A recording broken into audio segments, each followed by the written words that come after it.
Hola, ¿qué tal? ¿Cómo estás? Si aún no me conoces, quiero presentarme. Soy Alexandra, soy trabajadora social, divulgo tips y consejos para preparación de oposiciones a trabajo social, hablo sobre oposiciones, hablo también sobre supervisión, sobre trabajo social como disciplina, servicios sociales. Si te interesan estos temas, me puedes encontrar en Instagram, Facebook como socialplanet.es y también a través de la web socialplanet.es. Tenemos YouTube también con el mismo nombre y el canal de Telegram Hola Social Planet. Dicho esto, quiero haceros una mini presentación hoy sobre la Ley 8/2021 del 2 de junio, por la que se reforma la legislación civil y procesal para brindar apoyos a las personas con discapacidad en el ejercicio de su capacidad jurídica.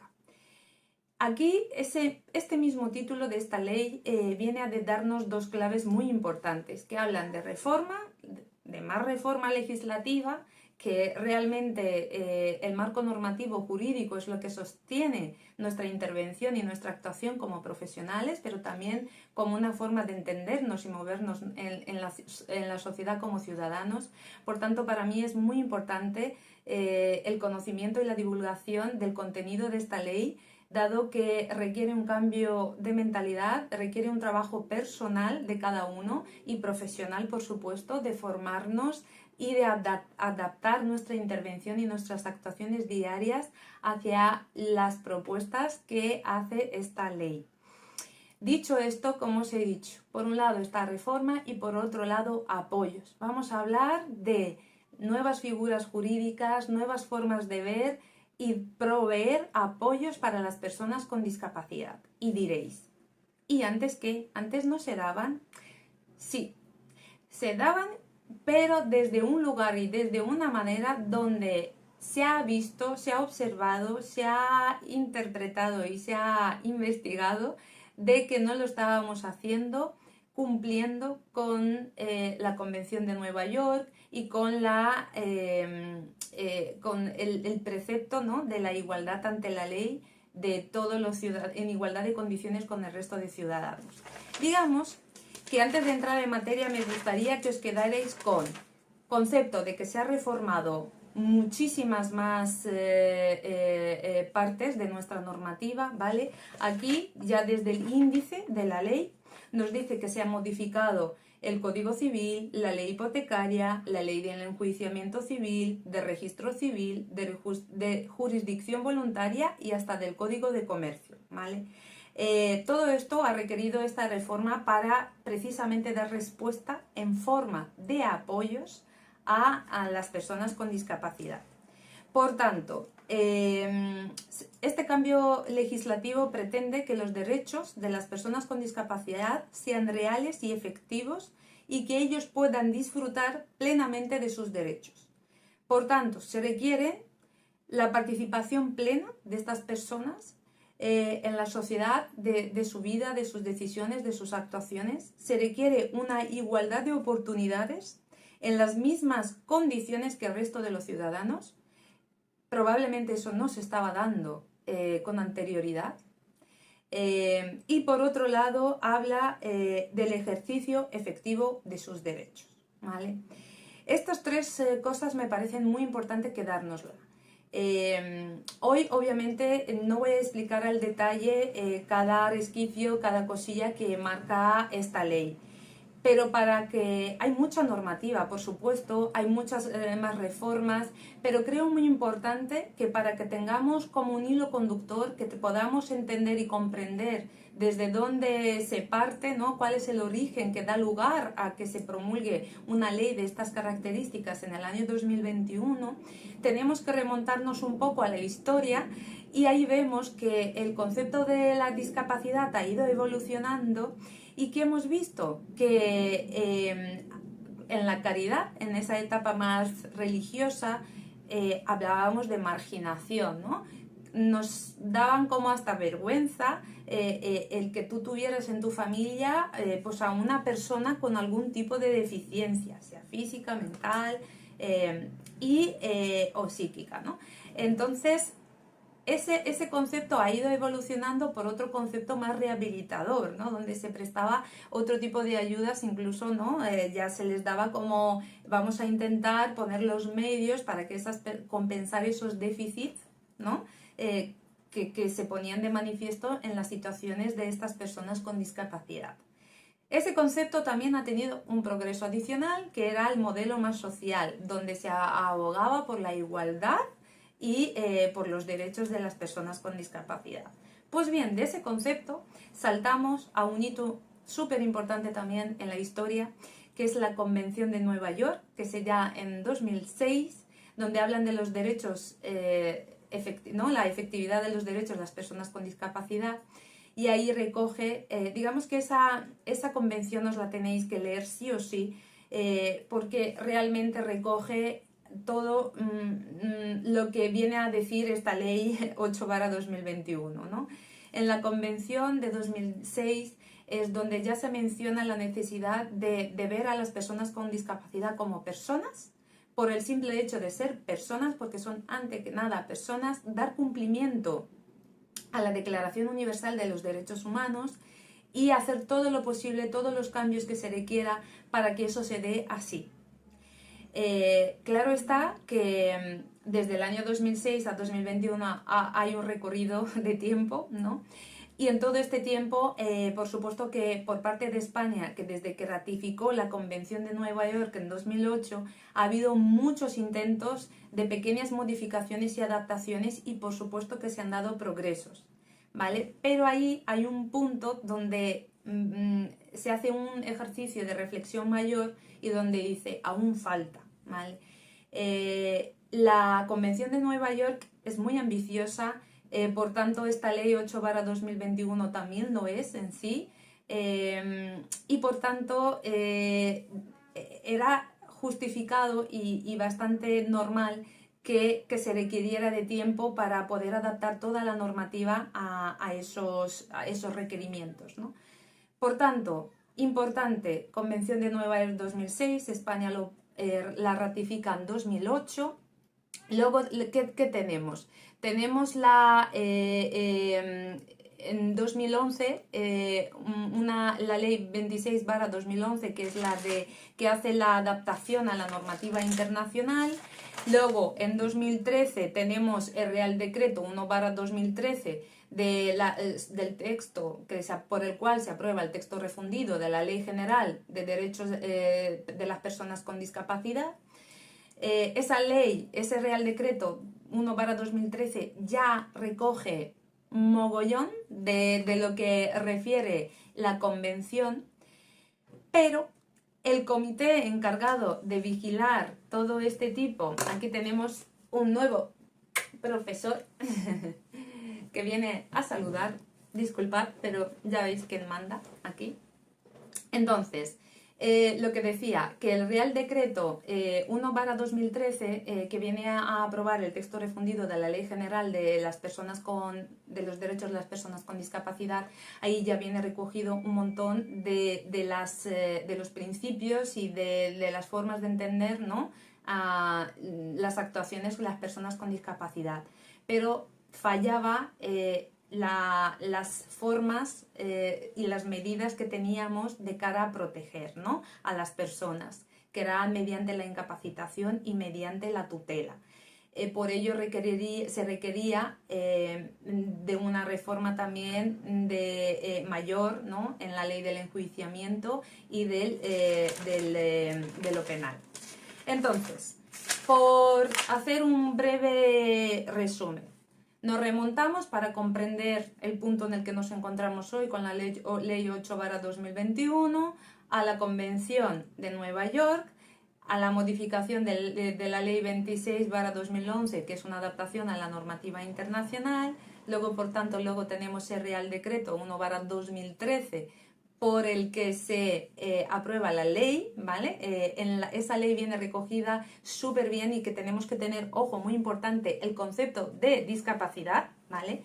Porque ahí, y me adelanto, refleja que para que la ley 8/2021 sea aplicable no se requiere de reconocimiento administrativo.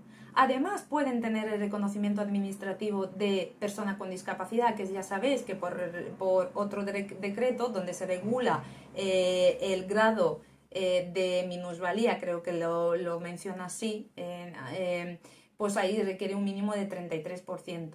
Pero te dice que se iguala en la ley, ¿no? A personas con discapacidad, igual las personas que cobren una incapacidad, una pensión de incapacidad total, absoluta, que sea también de clases pasivas. Ya no recuerdo exactamente, pero fijaros en ese dato porque es súper importante a la hora de poder entender esto, ¿vale? Por tanto, la aplicación de esta ley no requiere que haya un reconocimiento administrativo de la persona con discapacidad. Si la persona por sus actos o muestra ciertas carencias, deficiencias a la hora de poder tomar decisiones en su vida, pues ahí se puede brindar apoyo en igualdad de condiciones que las personas que tengan un reconocimiento administrativo, ¿vale? De esa discapacidad. Eso no quiere decir que no promulgamos como profesionales que esa persona pase por un reconocimiento de discapacidad, porque ahí a lo mejor le da acceso a otro tipo de beneficios el que tenga ese reconocimiento administrativo, pero no porque no tenga ese reconocimiento administrativo voy a dejar de aplicar la ley 8/2021, ¿vale? Espero que se entienda este punto. Vale, entonces, después del Real Decreto 1/2013 que estábamos hablando, ¿vale? Tenemos la crítica, yo la llamo la crítica, pero no deja de ser una observación que hace el comité. El comité entiendo que es un órgano de seguimiento y revisión digamos, de aquellos Estados miembros que han suscrito la Convención de Nueva York del año 2006. Este comité me encanta la crítica, o sea, casi me gusta mucho más leerme la observación, sobre todo esa... Continúo que se me había cortado. Os estaba mencionando la importancia también de tener en cuenta de la observación del año 2014 que realiza el comité acerca de la aplicación, ¿no? de la Convención del año 2006, donde se centran sobre todo en el artículo 12, donde hablan del igual reconocimiento como persona ante la ley. Para ello nos quieren hacer ver la importancia de saber interpretar lo que es capacidad jurídica. Si bien entiendo que con anterioridad lo estábamos distinguiendo, ¿no? Capacidad jurídica es ser titular de unos derechos y libertades, y capacidad de obrar es la capacidad de actuar en ejercicio de esos derechos, ¿no? Antiguamente parecía que estábamos limitando la capacidad de obrar manteniendo la capacidad jurídica, ¿no? ¿Y cómo actuábamos sobre la capacidad de obrar? Mediante el procedimiento que venía marcado en el Código Civil y la Ley de Enjuiciamiento Civil, que hablábamos de incapacitaciones, de tutelaje y de ingresos involuntarios, ¿no? Entonces, viene a decir que esto no es del todo así, que la capacidad jurídica en sí incluye la capacidad de ser titular de derechos y a la vez la capacidad de actuar en derechos. Por tanto, no se puede separar estos dos conceptos bajo ningún concepto, valga la redundancia, y cuando hablamos de la capacidad jurídica de una persona, incluye las dos, ser titular de derechos y actuar. Entonces, todo el cambio que se tenga que dar tiene que ir en consonancia con el objetivo de dar solidez y prioridad a la capacidad jurídica, de mantener, digamos, la capacidad jurídica de las personas con discapacidad.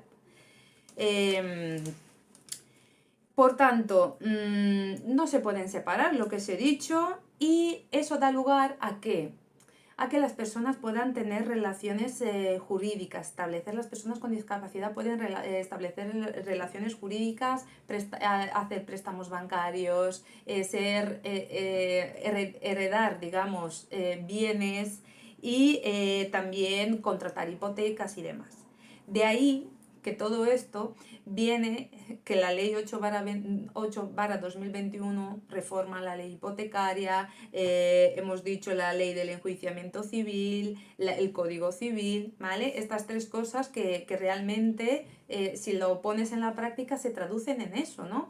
Simplemente que una persona pueda realizar un préstamo, ¿no? Y que se respeten sus derechos. Entonces, Esa capacidad jurídica también viene un poco, pues como dices, ¿en qué consiste, no? Va muy unida también a lo que vienen a ser reconocidos como principios generales. Y los principios generales hablan de la dignidad inherente a la persona, de la autonomía individual, de incluir también la libertad de tomar sus propias decisiones, ¿no? Entonces, por tanto, esto no se estaba dando.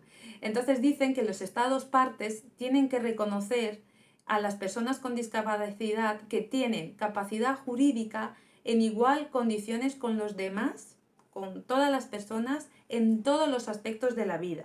Y por tanto deben adoptar las medidas pertinentes para proporcionar acceso a las personas con discapacidad a los apoyos que puedan necesitar en el ejercicio de su capacidad jurídica.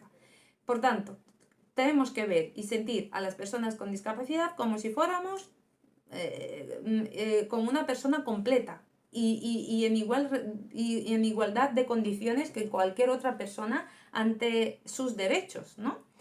Los estados partes dicen que asegurarán en todas las medidas relativas al ejercicio de esta capacidad jurídica y se tendrán que proponer las salvaguardias adecuadas y efectivas para impedir abusos de conformidad con todo lo que viene reconocido también en la normativa internacional cara a los derechos humanos. Por tanto, no se pueden dar abusos en este sentido.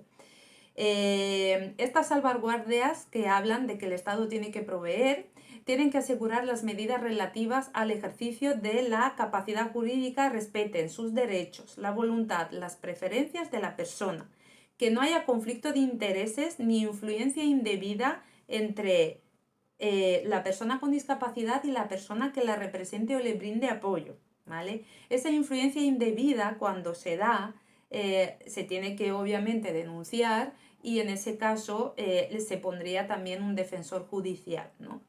Que sean proporcionales y adaptadas a las circunstancias de la persona. Por tanto, todas las medidas de apoyo tienen que ser proporcionales en el tiempo, que respeten sus preferencias, sus derechos y su voluntad, al fin y al cabo. También tienen que estar esas medidas de apoyo sujetas a exámenes periódicos por parte de la autoridad o el órgano judicial competente. Y que ese órgano tiene que ser independiente e imparcial con todo el asunto, ¿no? También dicen que estas salvaguardias serán proporcionales al grado en que dichas medidas afecten a los derechos y a los intereses de las personas. Vale. Os he leído todo esto para que entendamos que para dar lugar al cumplimiento de su capacidad jurídica, el Estado tiene que proponer salvaguardias. Y no solo eliminando las figuras de tutela y de incapacitación, tienen que proveer otro tipo de figuras legales y en ese sentido las figuras legales que han promovido tienen que ver con, a ver, tenemos aquí guardaderecho, que pasa por apoyo voluntario o cuando no hay, ese apoyo voluntario se presta cuando no hay medidas judiciales o cuando son ineficaces, la curatela y el defensor judicial. En este caso, el defensor judicial habla de que es un apoyo ocasional, aunque puede ser de forma recurrente, ¿vale? Digamos que se han eliminado la figura de el procedimiento de incapacitación y la figura de tutelaje por una curatela representativa, por un guardador de hecho y por defensor judicial, ¿vale?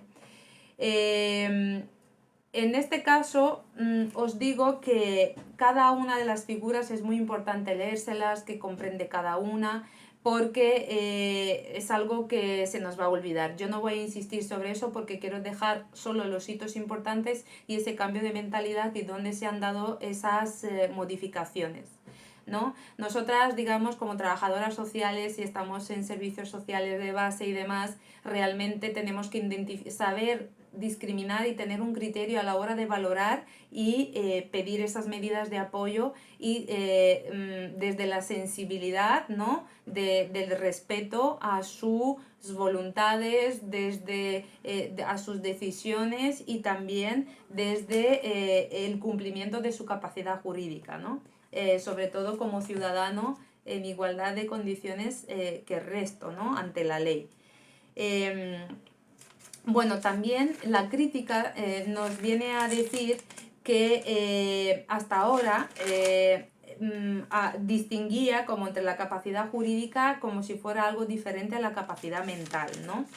Y dice que los déficits en la capacidad mental no deben ser utilizados como justificante para negar la capacidad jurídica, porque esos déficits no pueden ser valorados de manera objetiva, porque el funcionamiento de la mente humana no es algo que pueda ser determinado científicamente, porque es algo muy dinámico y que no puede ser comprobado científicamente. Y por tanto, eso no puede ser razón por la cual tú puedas imponer una medida restrictiva con esa persona. Entonces, esa capacidad mental también depende mucho de los contextos sociales, políticos y también depende mucho del profesional que lo valore.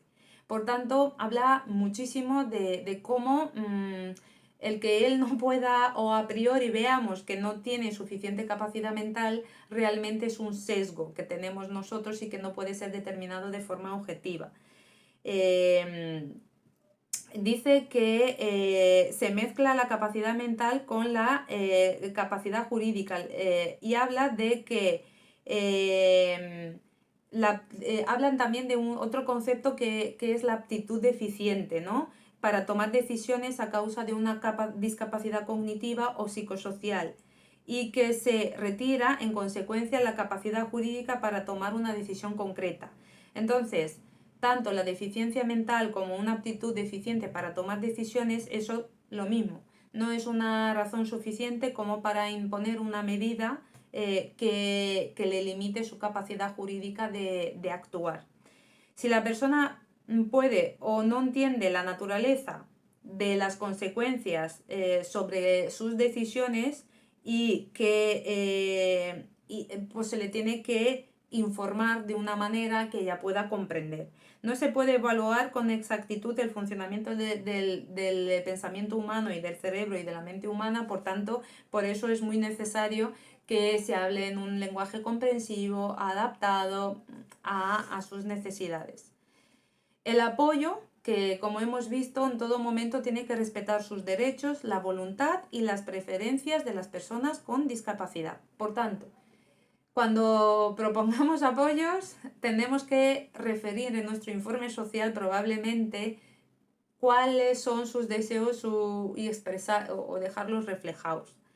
Nunca dice la crítica o la observación, más bien podemos decidir por ellos. Dice que el apoyo, define el apoyo, qué significa apoyos, dice que son aquellos arreglos oficiales y oficiosos de distintos tipos e intensidades, ¿vale? Que a todo esto, a todo lo que se compromete esta ley, obviamente se extiende tanto a las entidades públicas como privadas.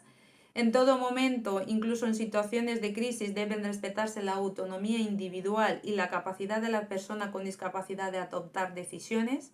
Por tanto, hasta en momentos de crisis, no se nos olvide que tenemos que respetar lo que ellos sienten, dicen acerca de su situación. Los apoyos realmente son métodos y maneras también distintos métodos, maneras y herramientas de comunicación y de apoyo en cuanto a ayudarles a tomar mejores decisiones. Los estados tienen que crear las salvaguardias, como hemos dicho, por tanto, a nivel práctico yo todavía no comprendo qué salvaguardias. Nosotros hasta ahora contábamos con el AMTA, ¿no? Que brindaba apoyo a través de las distintas figuras legales en representación de estas personas de cara actuar en todos los ámbitos de la vida de la persona. Por tanto, si ahora la persona con discapacidad va a ser la que decida acerca de todos los ámbitos de su vida y es muy importante respetar sus derechos, su voluntad y las preferencias, por tanto, veremos a ver cómo estas nuevas figuras legales, como las que hemos hablado anteriormente, que es curatela representativa, el guardador de hecho y el defensor judicial, como estas tres figuras se van a traducir y cómo van a confluir de cara a representar o de cara a actuar en consonancia con lo que nos marca la Ley 8/2021. Por tanto, tenemos que esta crítica también nos invita, perdonad que la llame crítica, es una observación, pero para mí no deja de ser una crítica. Esta observación del año 2014 que hace el comité nos invita que en todo caso se debe realizar la mejor interpretación de sus voluntades y preferencias y no puede ser que se actúe por el interés superior. Nunca. La mejor interpretación de sus voluntades y preferencias, pero no el interés superior. Digamos que el interés superior ya no lo vale todo, ¿no? O por el interés superior hago esto, lo digo esto porque es lo que yo considero. No. Porque eso es ir en contra de su dignidad inherente, de su autonomía individual y en contra de respetar sus derechos y su capacidad jurídica, ¿no? Que acordaros, implica titular de derecho y capacidad de obrar. Por tanto, si yo voy en contra de sus voluntades, estoy incurriendo en su capacidad jurídica que incluye la de obrar, ¿no? Las medidas, como hemos visto antes, que los estaba leyendo, tienen que ser proporcionales, tienen que ser medidas en el tiempo y tienen que ser revisables, ¿vale? Hay otro concepto que sale por ahí que, como os he dicho, que creo lo he mencionado, que hablan de la influencia indebida. Esa influencia indebida se da cuando la calidad de la interacción entre la persona que presta el apoyo a la que lo recibe presenta pues señales de manipulación, de engaño, la persona con discapacidad siente miedo, pues en ese momento se tiene que comunicar este hecho para que se propongan una nueva medida de apoyo, que en este caso es la de defensor judicial. Todas las formas de apoyo en el ejercicio de la capacidad jurídica, incluidas las formas más intensas, deben estar basadas en la voluntad y las preferencias de las personas, no en que se suponga que es su interés superior objetivo, ¿vale? Yo creo que esto, como os he dicho, marca un hito. Aquí tenemos que entender las figuras judiciales, como os he dicho, ¿vale? Hay aquí, hablan de las, en cuanto a las medidas, el autoapoyo, ¿no? Dice medidas voluntarias, ¿no? El autoapoyo. Cualquier persona mayor de edad o menor emancipada en previsión o apreciación de circunstancias que puedan dificultarle el ejercicio de su capacidad jurídica en igualdad de condiciones que los demás, podrá prever o acordar en escritura pública medidas de apoyo relativas a su persona o bienes. Podrá también establecer el régimen de actuación, el alcance de las facultades de la persona o personas, o sea, a partir de ahora puede haber varias personas que la represente y que cada una tenga encomendado una parcela determinada de su vida, ¿vale? Y esas formas de apoyo se prestará conforme al artículo 249, dicen, del Código Civil sería. Asimismo, podrá prever las medidas u órganos de control que estime oportuno, las salvaguardias necesarias para evitar abusos, conflictos de intereses o influencia indebida que estábamos hablando antes. Bueno, como veis, todo para mí es muy a nivel conceptual. Me gustaría ver cómo esto se traduce en la práctica, es sacar pequeñas claves de todo esto, y por sacar las claves es disponer o cambiar de mentalidad y enfocar todas nuestras actuaciones como trabajadoras y trabajadores sociales hacia la participación plena. Tenemos que entender que el cambio legislativo y de mentalidad viene a imponer que los derechos de las personas con discapacidad sean reales y efectivos y que se disfrute plenamente de esos derechos. que no podemos interferir en su capacidad jurídica, que incluye también a la vez capacidad de obrar.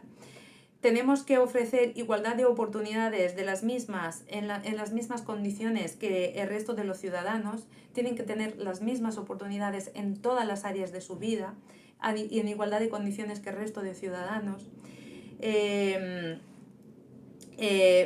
Y luego la protección efectiva y el ejercicio efectivo de sus derechos, como hemos hablado. La protección efectiva de estas personas con discapacidad solo se puede conseguir a través de medidas legislativas que lo garanticen, ¿no? Y de ahí la necesidad de promulgación de la Ley 8/2021. Es una ley que viene a reformar toda la parte legislativa que iba en contra, ¿no? de sostener esa capacidad jurídica. Entender pues los principios generales como la dignidad inherente, la autonomía individual, incluida la libertad de tomar propias decisiones. Analizar muy bien el artículo 12 de la observación del año 2014 que realiza el comité, porque es muy necesario que estas personas tengan reconocimiento igual ante la ley. Entender las nuevas figuras que se han eliminado, como también se ha eliminado la prodigalidad, ¿vale? No existe. También teníamos otra figura que se había eliminado, que era la patria potestad prorrogada, ¿no?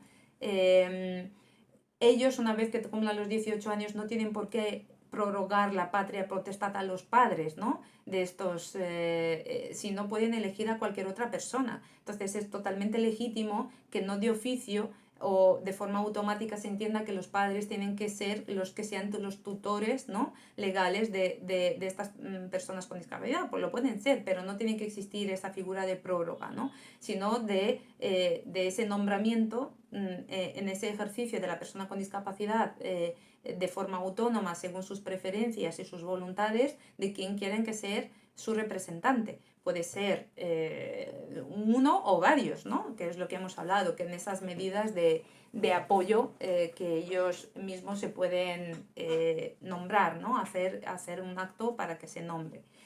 Luego, distinguir que la capacidad mental de una persona no es razón como para restringir su capacidad jurídica.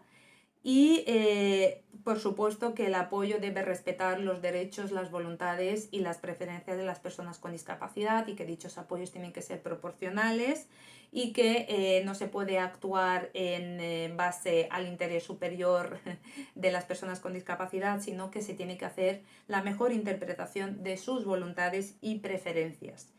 Y dichas medidas, como no, tienen que ser proporcionales y medidas en el tiempo y revisables, ¿vale? Y aquí tenía yo también el dato, que lo tenía en pantalla por otro lado. A ver, que estas medidas tienen que ser revisadas, hay un mínimo y un máximo de tiempo que se obliga a que se revisen, ¿vale? Y se revisarán de oficio.